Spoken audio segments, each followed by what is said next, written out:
cewek itu juga udah berubah. Mukanya ketutup rambut, jalannya nyeret, dan suaranya tuh gak wajar. Tiap kita nengok ke belakang, dia gak menjauh, masih terus membayangin sambil teriak-teriak. Tapi ditahan sama teman gue. Katanya itu bukan manusia. Akhirnya gue kaget banget karena konon katanya itu adalah arwah dari salah satu murid SMA.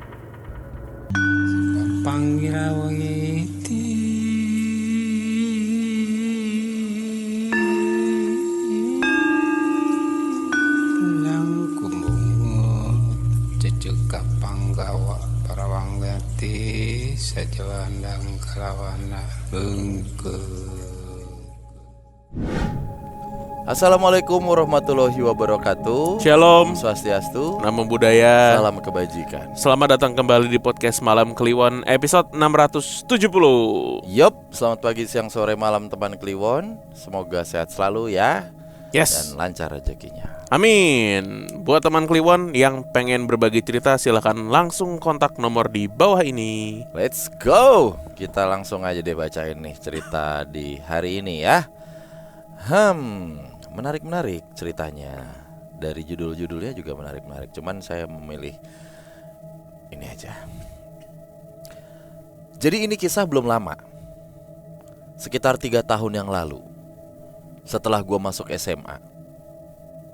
By the way, sekolah gue adalah satu-satunya SMA negeri di sebuah kecamatan di ujung Kabupaten Karawang. Oke. Gue masih inget banget kisah ini dimulai dari gue MPLS alias baru masuk. Mungkin masih masa kenalan. Waktu itu MPLS hari keempat dan kelompok gue dapat kelas di lantai 2. Beruntung gue punya banyak teman di situ. Jadi di samping kelas gue itu ada 2 kamar mandi kosong. Dua-duanya tepat di atas tangga. Dan di bawahnya juga ada kamar mandi. Waktu itu sedang isoma dan teman-teman gue pada sholat. Karena gue lagi halangan, jadinya gue tetap stay di kelas. Saat itu gue pengen pipis dan gue ngajak 2 teman gue. Kita sebut saja Ivi dan Aca. Pas gue ke kamar mandi, kedua teman gue ini nunggu di luar. Tapi pas gue selesai pipis, kedua teman gue ini lari ninggalin gue.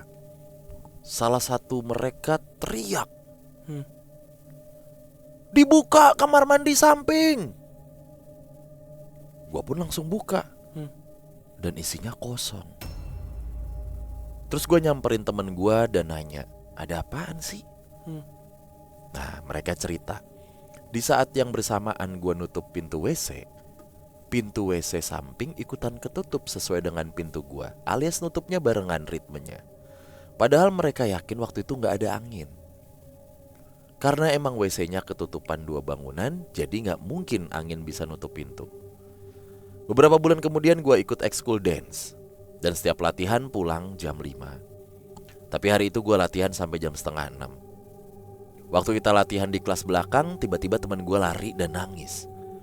Kata dia, kaca kelas bergerak sendiri. Hawanya tuh makin kelabu saat temen gue yang indigo ngomong kalau ada yang ngawasin kita di pohon mangga samping tempat kita latihan.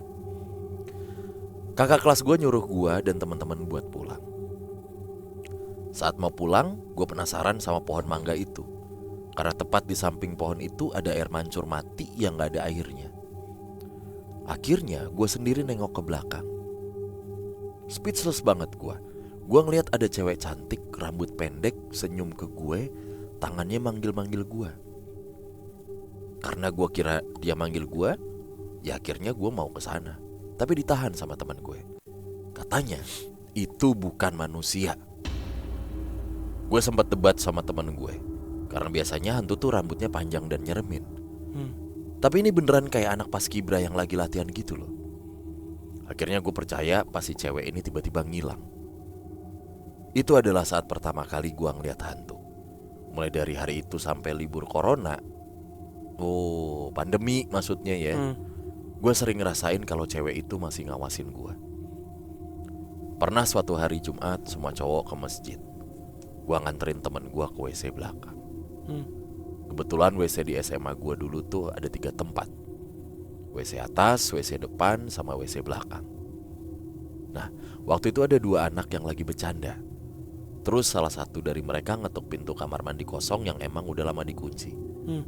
Tanpa diduga, ada suara balasan ketukan dari dalam yang bikin kedua bocah ini langsung lari.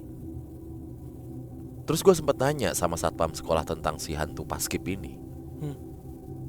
Akhirnya gue kaget banget karena konon katanya itu adalah arwah dari salah satu murid SMA. Dia meninggal karena kecelakaan. Air mancur itu adalah spot favoritnya semasa hidupnya.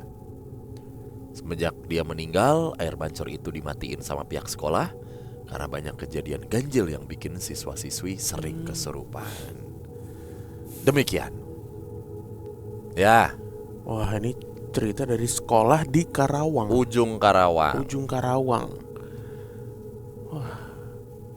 Ya, ya, Tadi berdasarkan ini ya keterangan dari satpam ya ya. katanya ya. Jadi ada anak cewek Mm-mm. gitu ya di SMA itu meninggal karena kecelakaan dan air mancur itu adalah spot favoritnya. Iya. Mungkin nih air mancur yang kayak di taman-taman kecil di sekolah gitu ya, atau di depan sekolah yang biasa buat nongkrong-nongkrong murid gitu kali ya. Iya, di SMA gue juga ada sih, tapi bukan air mancur, dia lebih ke kolam yang ada ininya gitu loh. Paham. Apa sih? Air terjun. Ya, Air terjun cilik. ya yang Iya, ada. yang ada bango-bangoannya. Benar. Itu kan di rumah lu dulu ada tuh. Iya, kasihan ikan-ikan yang disabet kucing mulu pas gua taruh depan.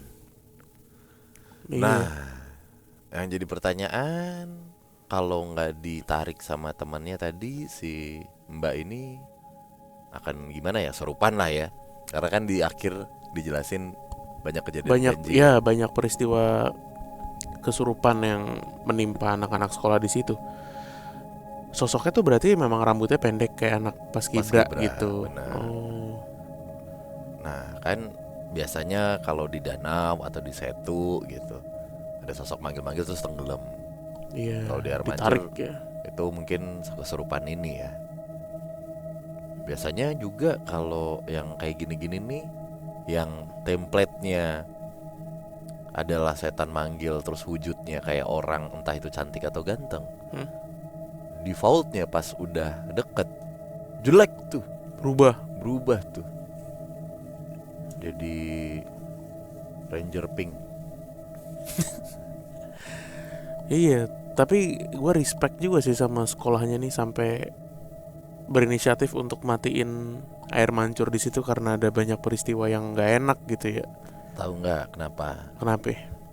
Pertanyaannya kan kenapa sampai dimatiin gitu ya? Cuman buat ngusir dia doang gitu. Kalah banget tuh sekolahnya tuh. Sampai merelakan anggaran berapa, nggak jadi apa-apa kan? Cuman buat ngusir hantu. Tapi bukan ke situ angle-nya. Apa? Biar nggak pada nongkrong di situ. Itu satu. Kedua, lebih hemat listrik. Oh benar. Iya kan? Sepanjang hari kan nyala itu, nggak boleh mati air mancur. Apalagi yang menarik dari cerita tadi ya? Yang menarik adalah ini mengingatkan gue sama almarhum teman gue yang sering gue ceritain di PMK. Teman sekolah meninggal dan akhirnya teman-teman dekatnya dikasih pesan atau ditampakin gitu. Nah buat teman Kliwon ada nggak nih punya pengalaman gitu? Siapa tahu di kolom komen cerita singkat nanti reach out sama produsernya PMK buat cerita nih pengalaman. Tapi harus teman, bukan teman sekolah ya, teman sekolah atau teman kuliah yang akhirnya sering menampakkan diri gitu. atau bisa juga selain temen guru. Iya kan? Soalnya di sekolah gue tuh dulu ada guru Ini yang wafat. Terus katanya kata guru-guru yang lain gitu ya, sepatunya dia tuh masih suka tiba-tiba ada di depan mejanya gitu loh. iya, Serem anjir. ini oke juga sih. Gue baru kepikiran ya. Perangkat sekolah tuh banyak ya. Pegawai, guru, murid, kepala sekolah, Bude kantin, kantin, babe satpam, satpam. orang TU. Ya kan itu pegawai Oh, tadi, iya. pegawai. Nah tapi kenapa selalu bentukan yang di sekolah itu murid ya? Kenapa nggak yang lain? Nah, kenapa nggak jarang banget kita Iya, arwah dapetin satpam. guru. Arwah arwah satpam Satpam tuh jarang banget jadi penampakan. jadi penampakan. Terakhir kita nemuin di cerita PMK kemarin, episode 2 episode kemarin, yang di rumah sakit security kan. Yang palanya keluar dari lift. Iya, kenapa nggak pernah ada tuh hantu security yang serem? Ada Siapa? cerita kita yang hotel. Oh iya, yang ke hotel kebakar. Iya benar. Hantunya kan satpam itu. Korban kebakar ya. Iya, serem. Serem tuh cerita itu. Iya. Manyus. Oh, satpam jarang memang, tapi sekali muncul serem. Selalu merinding gua. Ya. Tiap satpam muncul merinding gua. Karena jarang, Pak. Jarang muncul. Iya juga kali ya. Iya. Faktor jarang ya. Iya, jarang muncul gitu. Misal lo main bola, tiba-tiba top Asian muncul, ayo. Goblok. Asian muncul. Serem gak lu? Ya beda seremnya itu. Oh, Beda. karena jarang muncul, Pak, di lapangan. Hantu satpam ya. Iya kan, guru tuh jarang. Jarang Atau hantu apa, guru. ada nggak nih temen Kliwon nih punya pengalaman atau punya urban legend di sekolahnya, hantunya atau jinnya itu bukan murid, entah Tapi guru, guru. entah kepala sekolah. Wah, hantu kepala sekolah juga Iya serem kan? sih. Kepala sekolah aja udah serem ya. Makanya. Apalagi hantunya. Oh enggak, Hah? kepala sekolah tuh enggak Serem lah. Enggak, ada lagi yang serem bro. Guru BK, Nah itu guru BP. guru BP atau guru BK. Nggak takut gua. Emang lo beneran. Nggak takut. Gua lebih takut sama guru silat gua. Suruh cuci tangan lu pakai air keras. Ekskul Iya. itu mah. Oke, terima kasih ya tadi teman Kliwon dari Karawang. Sekarang kita lanjut ke cerita berikutnya. Wah, ini cerita yang sangat ciko sebenarnya nih. Apaan? Halo Bang Bimo dan Bang Danu, thank you dulu nih udah dibacain ceritanya. Kenalin, nama gue Sony, ini nama samaran, dan semua di cerita ini adalah nama samaran. Gue sejak entah kapan emang demen horor. Dari nonton film horor, masuk rumah hantu kalau ke theme park, dan hal-hal lain yang berbau horor. Tapi baru sejak pandemi mulai dengerin podcast horor. Nah, PMK malah termasuk yang baru nih gue dengerin. Oke, sekian intermezzonya, kita langsung masuk ke pengalaman horornya. Ini terjadi di tahun 2008. Dialami langsung oleh gue dan 2 teman lainnya, yang sampai sekarang kalau kita bahas pasti bakal ngakak sambil merinding. Sebut saja Edi dan Benny. Waktu itu kita masih muda dan sangat bersemangat. Istilahnya kalau udah kesempatan, kita bertiga pasti bakal jabanin. Terutama untuk hal-hal yang bisa mendatangkan uang. Jadi pada tahun 2008, kita bertekad berangkat ke negeri tirai bambu untuk mencari peluang usaha. Cina nih ya. Di sana ada pameran dan exhibition besar yang digelar 2 kali dalam setahun. Bulan April dan Oktober di kota GZ. Oh iya, tahu gue nih. Kita cari tuh tiket paling murah. Jadi mendarat di Makau dengan maskapai yang sekarang udah nggak beroperasi. Lalu rencananya nyebrang lewat darat ke kota GZ ini. Kita nggak nginep di Makau karena hotel-hotel di sana mahal. Cuma mampir untuk makan di Hotel Lisboa. Buat yang pernah ke sana, pasti tahu kalau di basement hotel itu banyak banget wanita-wanita seksi mondar-mandir menjajakan diri. Sebagai lelaki pasti tergoda, tapi apa daya belum sanggup secara finansial. Tapi kisah horornya bukan terjadi di sini. Fast forward, ceritanya kita sudah tiba di kota GZ. Kita nginep di hotel yang cukup jauh dari pusat kota dan sangat-sangat standar. Secara ini pertama kalinya kita bertiga mengunjungi kota ini, dan tujuan utama memang ke exhibition. Jadi kita pilih hotel yang dekat lokasi pameran dan pastinya paling murah. Bener-bener gak ada apa-apa di sekitar situ. Makanya kita memutuskan naik taksi ke pusat kota buat jalan-jalan. Kira-kira jam 7 malam lah. Sampai di pusat kota, kita cari makan dan lihat-lihat sebentar. Lalu akhirnya jalan tanpa arah sambil ngobrol-ngobrol. Sekitar jam 10 malam kayaknya. Jalanan masih ramai, dan tiba-tiba kita disamperin satu nenek-nenek agak bungkuk yang bawa tas karung motif kotak-kotak khas Cina gitu. Kita bertiga gak ada yang fasih bahasa Mandarin, tapi ada satu lumayan ngerti lah kalau cuma denger. Ternyata kita ditawarin cewek, dikasih lihat fotonya, dan harganya sekitar 400.000 kalau gak salah. Kita gak nanya ini short time atau long time ya, karena gak ngerti bahasa. Sekedar klarifikasi, di Jakarta kita gak berani nakal-nakal begini, karena takut kalau ketemu kenalan dan social judgment. Tapi sekarang kita ada di negara yang jauh, dan kalau dibandingin sama harga di tempat-tempat itulah ya, yang hitungannya impor, nah di sini lokal nih. Akhirnya kita bertiga pun memutuskan untuk oke. Kita memutuskan untuk oke dan ngikut nenek-nenek itu. Di sini nih mulai seru. Kita jalan kaki ngikutin nenek itu. Awalnya semangat banget, sambil cengengesan ngebayangin nanti bakal rebutan atau enggak, siapa yang milih duluan dan lain sebagainya. Tapi setelah beberapa menit, kita mulai curiga. Kok nenek ini kelihatannya rada serem ya? Sekitaran kita juga mulai sepi. Masuk ke jalan-jalan kecil, kiri kanan rusun yang bobrok dan gelap. Model rusun kayak di Kemayoran aja masih lebih terang dan rame. Ini benar-benar sepi. Gak ada orang lalu lalang dan banyak pohon besar di sepanjang jalan. Mau nanya masih jauh atau enggak juga kita gak ngerti bahasanya. Jadi kita pasrah aja ngikut. Sempat kepikiran jangan-jangan kita mau dijahatin. Namanya juga turis, masih muda pula.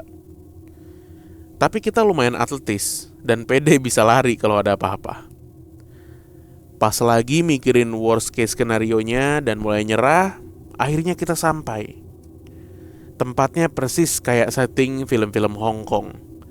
Rusun sempit dengan pagar besi, tombol jadul, dan banyak brosur nyelip. Gak ada lift tuh. Begitu buka gerbang, langsung tangga sempit tanpa lorong. Naik tangga, langsung ada unit kamar kiri kanan.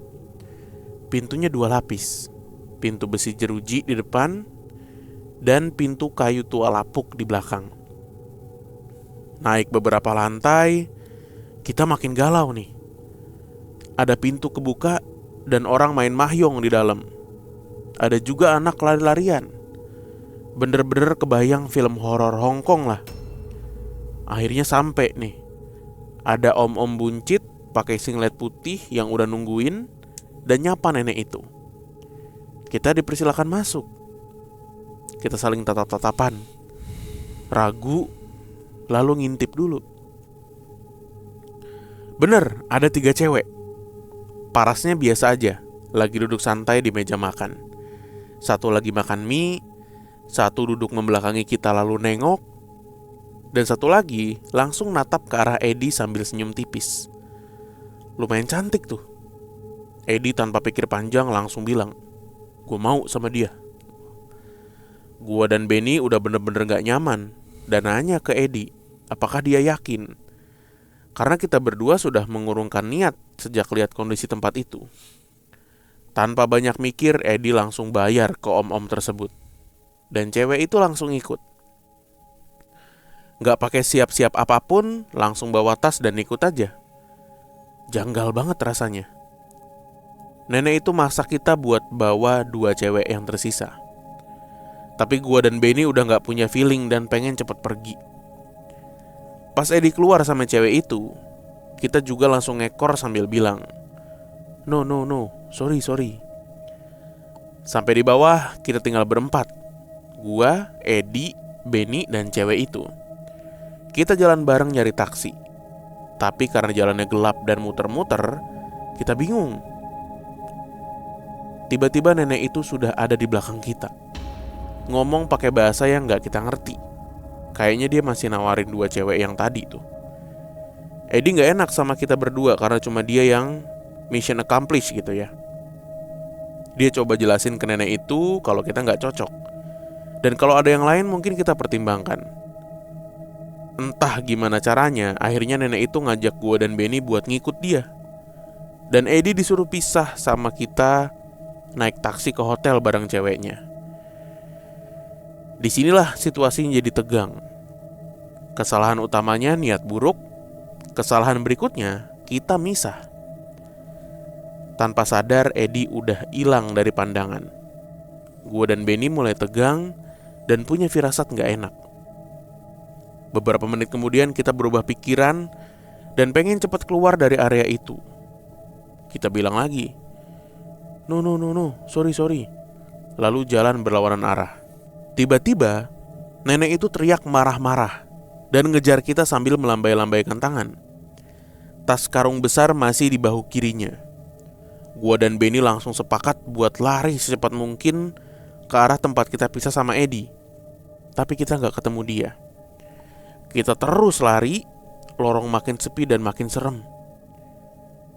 Yang paling mengerikan, nenek itu jalannya bungkuk dan pelan.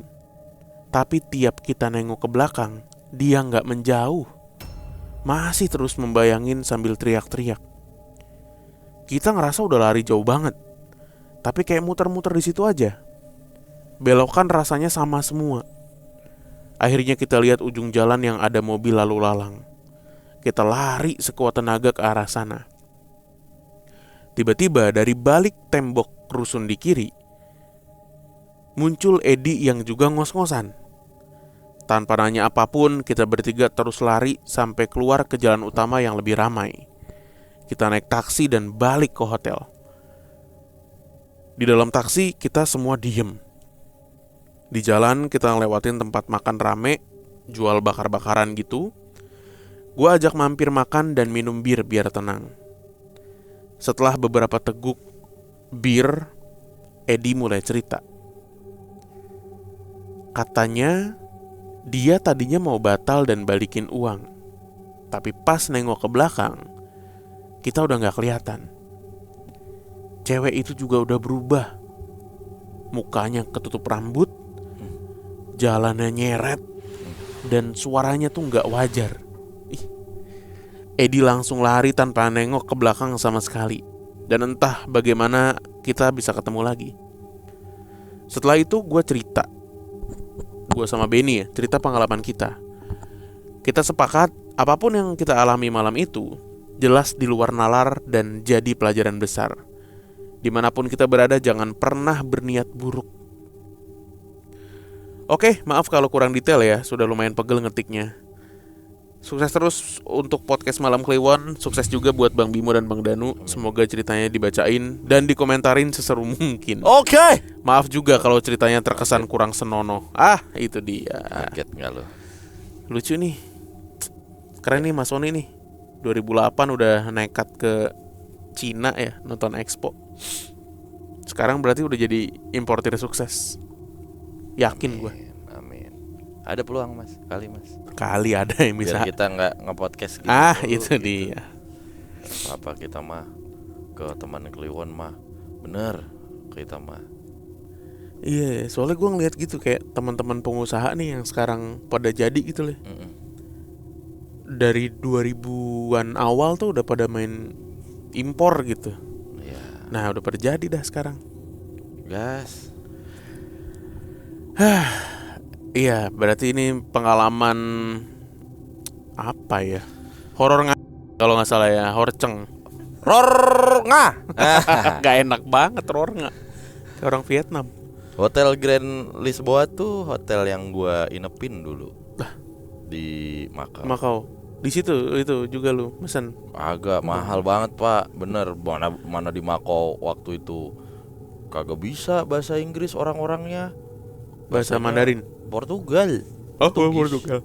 Tahun berapa tuh ya? 2013. Kasino, begini-beginian mulu le, kasino. Itu bro. Kasino gitu.